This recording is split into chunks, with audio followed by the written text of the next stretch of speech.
Are you looking forward to the getaway? Yeah, it'll be a nice little weekend. We'll hang out in the beach cities, get some sun, get some nice chill vibes. It'll be good. Are you looking more forward to Los Angeles or the College Football Super League, which is dead and not happening, according to everybody but Greg Sankey? That's right, T. I mean, do you see that seamless interweaving? Just the professional transition into the conversation that, we've been telling you for, I don't know, 6 weeks now, a month. Like, hey, Monty, the Super League's dead. Yeah, it's not dead. We told you it wasn't dead, and it's definitely not dead after yesterday. Turns out the Super League is alive and well, unsolicited yesterday at the SEC meetings. Greg Sankey warned school to be careful about quick fixes when speaking about private equity. Private money. He makes mention without its name of the, quote, Super League, which he says did not consider academics in its plan.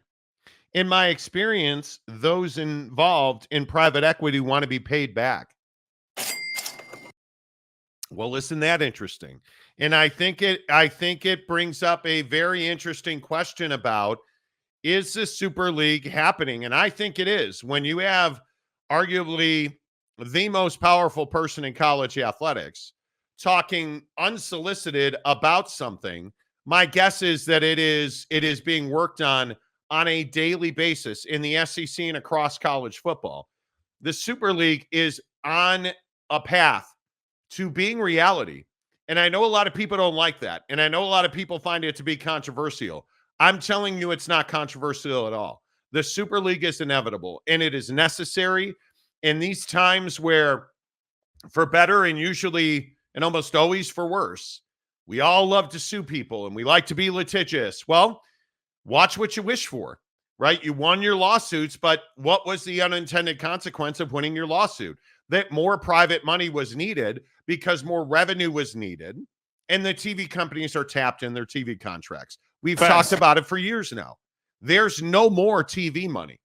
But what there is a Super League funded by private entities where TV money will be moved, where you're going to see, in my opinion, whatever the entity that runs the Super League is going to make a windfall of cash for its participants by selling things like partnerships and sponsorships and TV ads, as they do now. This is not rocket science. The biggest question is, if we are playing an NCAA football championship game the Saturday before Super Bowl Sunday, what impact will that have on the student athlete? And it's the question we've asked for several months now.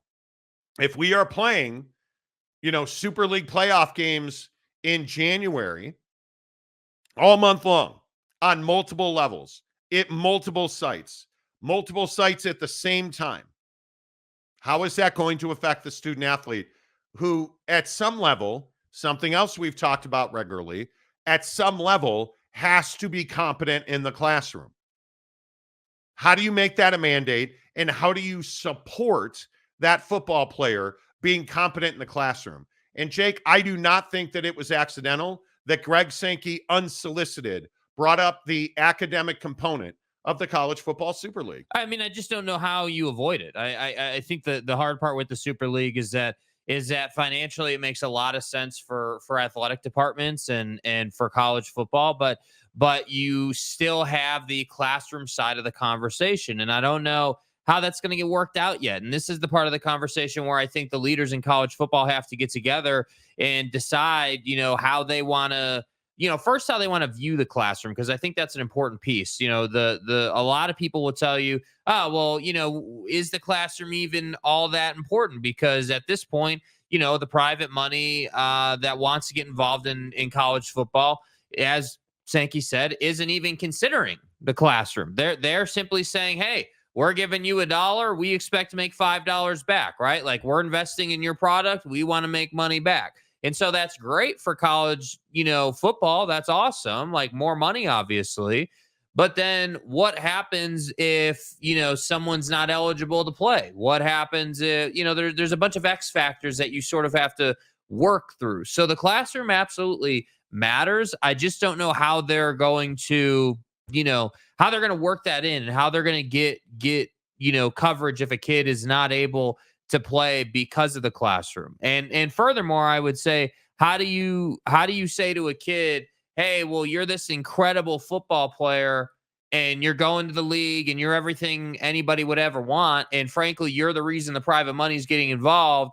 But we're going to need to go ahead and make sure that you're at least getting this grade in that class. I think that's a very difficult position to put the kid in. But it brings me back to my original point of how we view college education versus college athletics, because it used to be the only reason you were playing college football is so you could get that college education. Like 20 years ago, that was the story. Oh, well, hey, little Jimmy from inner city, he's grinding his ass off on the football field and doing everything the head coach says because he's got to get that education. But now that NIL and the portal has happened, times are changing. We just haven't changed how we view the classroom yet. And that's what I think, Sankey's talking about is how do we work through that? Yeah, and I don't know the right way to put it. I don't know ultimately at the end of the day how this shakes out. But he didn't accidentally talk about academics being part of the Super League, because that's what he did. If you look at this tweet from Ross, he says it did not consider academics in the plan. So what does that mean? Hey, you guys need to put academics in the plan and we'll get it done, in my estimation. And in the people that I speak to, Greg Sankey is advocating for the Super League. This is not accidental. You don't accidentally say something like this when you are the power and stature of a guy like Greg Sankey. Well, and I think when he's out here saying, hey, I'm warning schools to be careful about quick fixes. So what he's essentially saying here is, hey, don't just hit the easy button and take the check from private money because your athletic budget is not in a great place right now. Like, let's go ahead and hold off on that for a minute and let's figure out what exactly the system's going to be for a football team's eligibility into the Super League. Meaning, hey, if you're gonna be in the Super League, you gotta have a certain standard accomplished in the classroom. A certain je ne sais quoi. Yeah, like you got to be, as a football team, let's say, at a certain GPA as a squad to get in, I would guess. But I don't know. That's what I'm saying. There's a lot that remains unknown about how they will interpret the educational side. Yeah, and you look at this model of the Super League, I think it's 80 teams. And I think you look at the balance that is in these 80 teams. I think you look at the underleague division, or however you want to put that. I think you look at what's out west. I think you look at the Midwest, the South, the Southeast. It's very common sense. You look at the Plains with BYU, Colorado, Jetta, Iowa State, Kansas, K-State. That could be one of the best divisions in college football. You look at the Southeast with Clemson and Duke, Florida State, Miami, NC State. One of the weakest divisions in college football. I look at the South, Greg Sankey country. Yeah. Bama, Auburn, Georgia, Georgia Tech, Kentucky, LSU. Georgia. Ole Miss, Tennessee, Vandy, and Mississippi State. It's one of the better divisions. I also think when you look at these divisions, another question that comes to my mind around like the Super League concept is, does the Super League replace the college football playoff? Is the Super League in and that's what makes the most sense, right? But I think the one thing that we know about college football and the happenings that we get to talk about in this thing is crazy stuff happens. And all private money is interested in is making profit. So again, well, they want their money back. Yeah. And I think what's interesting too about that quote is like the obvious inference of, hey, like we need to make sure that if you're going to take that check, you're able to pay them back, because we don't want to be in a situation where private money gets involved and then doesn't make their money back and is pissed off about it, because that's also big time trouble. You can't have that happen. So that's why I say, like, the Super League model takes care of the, hey, private money got involved, will they get paid back angle for the most part, because you're going to have big matchups that really should take care of that investment on on the first level. But then the second level is like, how do you how do you get qualified educationally? I think that's a really difficult question to answer. Like, I don't know how you would do that. I think in talking to people that I know at the top of the television industry, this was the inevitable outcome. I mean, the TV industry wants this. The major players in sports television want the Super League because they want more big games. They want more big matchups. They want more big matchups throughout the calendar. And I think if we're talking about middle of August kickoffs through January and having a championship game on the Saturday before Super Bowl Sunday, that's good for sports TV. And I think everybody, and I want to say Ross is one of the guys that said it was dead. It's not dead because TV says it's not dead. Yeah, I mean, the Ross tweeted publicly, like, this is how strong people feel about, or did at one time feel about the Super League not being a thing. Like, Ross tweeted middle of April that, hey, like, the Super League's dead, didn't think that this needed to be discussed or whatever. Like, there was some, and again, I'm not trying to rip Ross, but there was some arrogance about it. There was some like, hey, this is obvious. What do you mean the Super League's not dead? It's dead. Like, and we just always felt like, hey, it makes too much sense from a financial perspective for it to be dead. It's too many. There's too many ways for schools and to none benefit. of the stakeholders that we know have ever said that it was dead. Yeah. And never, because there's too much money.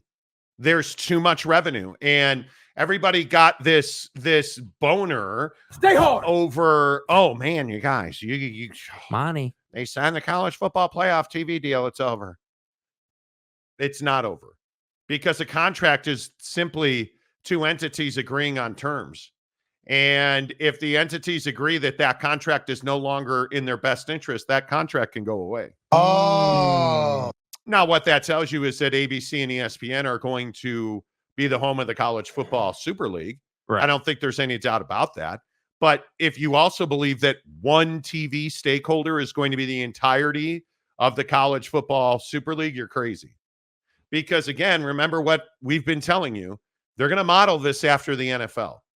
And there is no doubt in anybody's mind that ESPN and ABC, certainly Fox, certainly CBS, and certainly NBC are going to have their cut of television rights when it comes to the college football Super League. Right. Now, if you want to get to the college football championship game, that's going to rotate amongst the larger entities. I think you're talking about Fox and probably ESPN and ABC. Depends on what CBS wants to get into. Who knows? But that to me, that's how that will happen.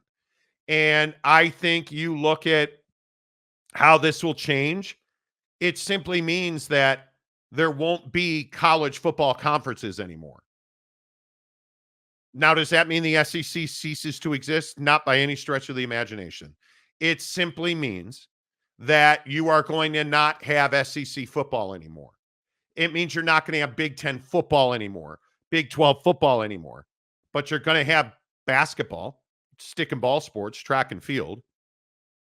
You're going to have lacrosse. But what it means is ultimately it's irrelevant if Notre Dame is in a conference for football. Right. It's irrelevant if Florida State is in the ACC or the SEC or wherever they end up. The Super League is bigger than the ACC's issues. And the Super League solves the ACC's issues. Because outside of football, the ACC is a very strong property. It is an elite basketball conference. Its lower tier sports are very strong. The Big 12 is an elite athletic conference outside of its revenue generating issues in football. It's already the financial model for college basketball. It makes too much sense. It makes too much sense not to happen. It'd be like you watching the show and not hitting the like button. Yeah, come on. Right? Like we know nobody does that. You come in, you hit the like button, you talk about how great we are and how nice Jake's new haircut is. You like it? I mean, it's the Jay Taffa special. You know what I mean? Yeah, we went and saw Jay Taffa last night. Come Jake's significant other is coming home tonight. So naturally, he had to get the short and curlies lined up. Right. But it'd be like you coming in here and not hitting the like button. Yeah, come on, be better. Let's Make go. sure you hit the like button. Let's get your thoughts in here. Is this the Super League model? Do you like this model? I do like it. I think that it provides good matchups. I think that it allows for good games because that's all that matters, right? With the Super League, that truly should be the number one priority. Hey, we're trying to make the most money as possible on this. So how do you do that? Okay, well, you're going to limit travel. You're going to say, okay, well, we don't want schools having to pay for any more travel than they need to on their side. But then also we need to make sure we create great matchups. So we're going to want Bama, Georgia. We're going to want LSU, Ole Miss. We're going to want LSU, Bama. We're going to want, big time Big Ten matchup, right? Oregon, Ohio State. We're going to want as the best matchups we can possibly get within reason. Because again, if private equity is going to invest, we got to make sure we make their nut back plus some. Their nut. Yeah, their investment. If they're putting in $1, they got to make back at least $3 by most people's estimations. So that's why I say I do like this, and I do like the concept of what this particular graphic calls the underleague, the lower tier, and giving the smaller school the opportunity to go ahead and jump up into the Super League should they win and do what they need to do. I think that's great. Provides a lot of drama. I think we all know you like making dudes their nut. I mean, that to me, that's your favorite part of the Super League. What? Yes. I know you're a big fan of that. Yeah, making people their nut is really, Dilly. I totally get it. Yeah. I understand it from a guy like you. That's your perspective. Yeah. Yeah, I'm not going to sit in judgment. I mean, I'm not so interested in a dude making his nut. Like, I don't care about that. Right. I just want to see good football games. Macaque. Yeah. Dude makes his nut on top of a good football game. I mean, let's say less, man. Well, I guess in this case, it'd be on the back of a good football game. Who am I to judge? Right. Yeah. Money's money. Right. You do what you do and stuff. The shit's going good. This feels awkward. Is real quick before we get to the comment section, and I'm sure the hyenas are out in force today. Is Greg Sankey, who's talking Super League unsolicited at the SEC meetings, is he the most powerful person in college sports? Who else is it would close? it be? Yeah, I don't even think it's close, dude. Is he more powerful than Charlie Baker? Yes. Is he more powerful than Kirby Smart, Nick Saban, when Nick Saban was at Alabama? Yeah, I mean, I think he is because he's a commissioner, man. Like, I know the head coaches have power, but at the commissioner level, you're talking to everybody. But isn't he more than a commissioner? He is. He sets the policy of college football. Yeah, he is the guy shepherding the sport forward. There's no question. And I think he will be the commissioner of the Super League. As he probably should be. Yeah. Like, I mean, who else would it be? Do you guys hate Greg Sankey? I find this fascinating. There's a significant amount of people who, for whatever rationale, straight up hate Greg Sankey. I don't happen to be one of those people. I believe that Greg Sankey has done a lot of really good things for college football. I think people hate Greg Sankey because Texas and Oklahoma, I mean, outside of Okie Light fans, because, Bedlam sucks. And they're I don't know, what's their cult leader, their Lord and Savior. I'm a man. Mr. Mullet with lice, says that, Bedlam sucks. I think most people blame Greg Sankey for Texas and Oklahoma leaving the Big 12, for Missouri and A&M leaving the Big 12. Right. And I just ask you, if your job is to bolster and strengthen the SEC, why are we blaming Greg Sankey? Because he did his job, right? Right. So should we blame Brett Yormark for Utah leaving for the ACC? Oh, wait, that's never happening. Should we blame Brett Yormark for Arizona State, Utah, and Colorado joining the Big 12? Should we blame the Big 10 for SC and UCLA pulling their coup? Because I'm just curious, if Carol Folt at SC rings your phone and says, I want to join your conference, are you saying, yeah, no, that'd be uncouth. Sorry. We can't do it. Yeah, I wouldn't say no either. So I'm just asking, why are we vilifying Greg Sankey for Texas and Oklahoma? Because I just don't see that as a valid reason. Yeah, I mean, I think it's a lot of people get burned out on, a lot of people get burned out on the SEC. I mean, we, like in season, we talk all about how like it's basically the Alabama and Georgia show in the college football playoff and everybody else. All right. I mean, we've been talking about that for years. Like that's not new. And I think this conversation about Sankey is right up that alley, right? Like people get a little bit burned out on Greg. They get a little burned out on, hey, well, Greg's the guy. What Greg says goes. Like he's got the power. So I think people get burned out on. So that. Is it jealousy then? Yeah, I mean, I think envy? A little bit envy, jealous. Yeah, probably more envy than jealousy. A fatal attraction, probably. But if you are, I tend to agree with you. If you are like a Big 12 person, or if you're in Big 10 country, like if you're in Big 10 country, you should love Greg Sankey, because Greg Sankey has paved the way for you to have, bigger and badder TV conversations based on his behavior. So like, hey, the SEC got this. We're the Big 10. We just expanded. That means we get that.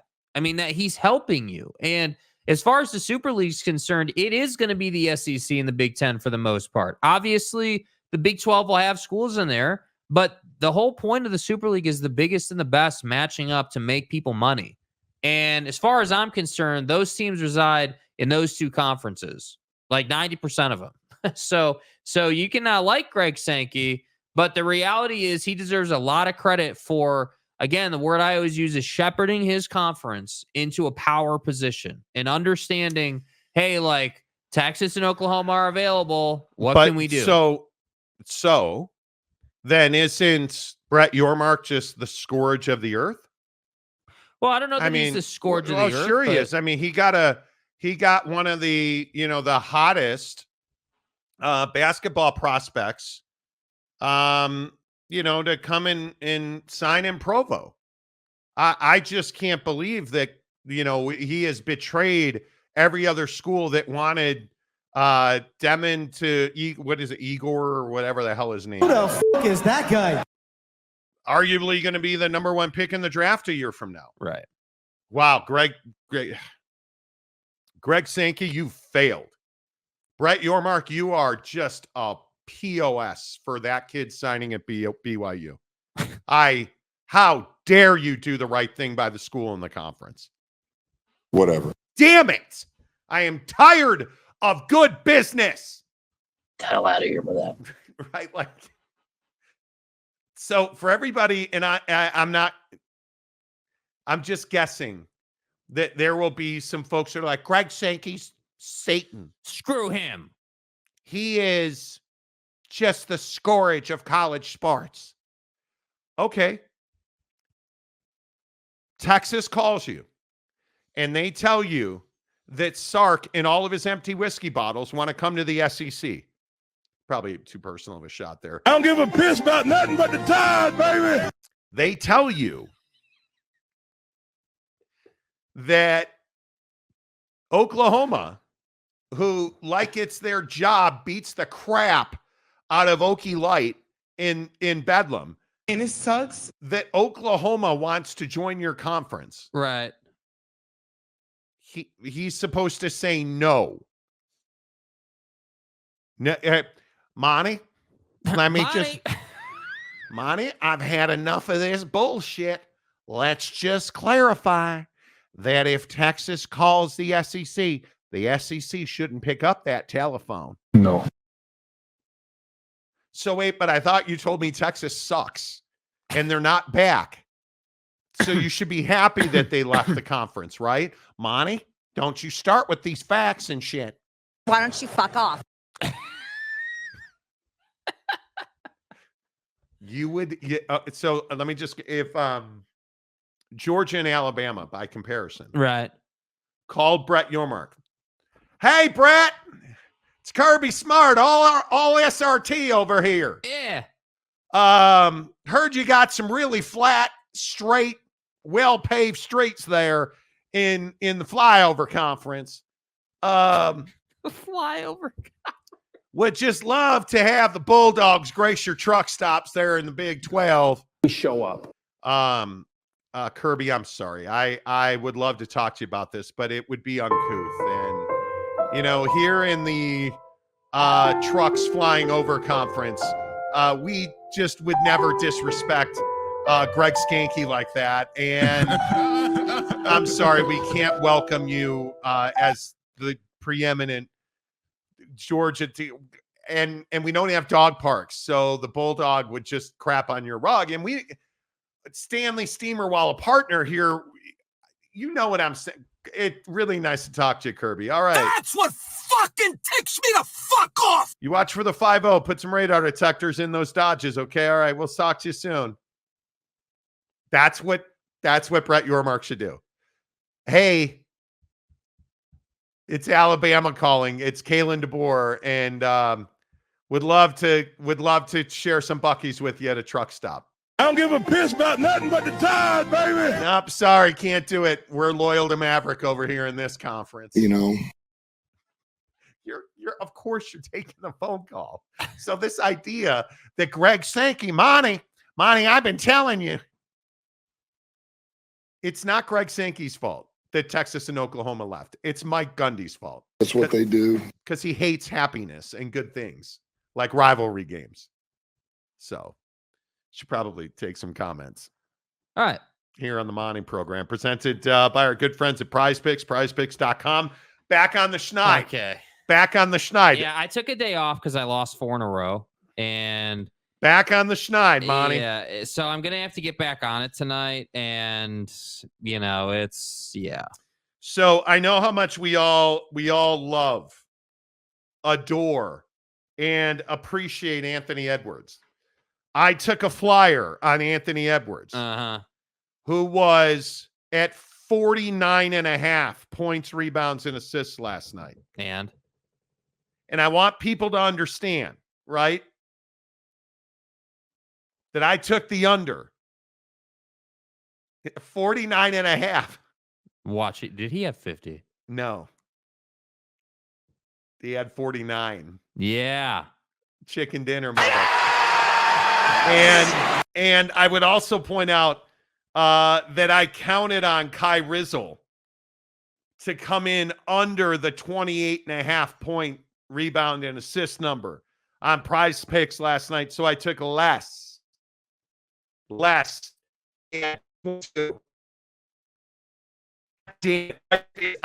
And I tell you guys all the time that the Prize Picks app crashed on me. So I'm Like, for stalling instance? so that I can Such as in like. and I tell you all the time that Nico Horner is my secret crush. And the Cubs had a no-hitter for most of the game last night. And so, you know, you look at Nico last night, and I had him for 1.5 total bases. And of course I took more. And so when he put up 0 and absolutely piped your boy. Anita Dick and me.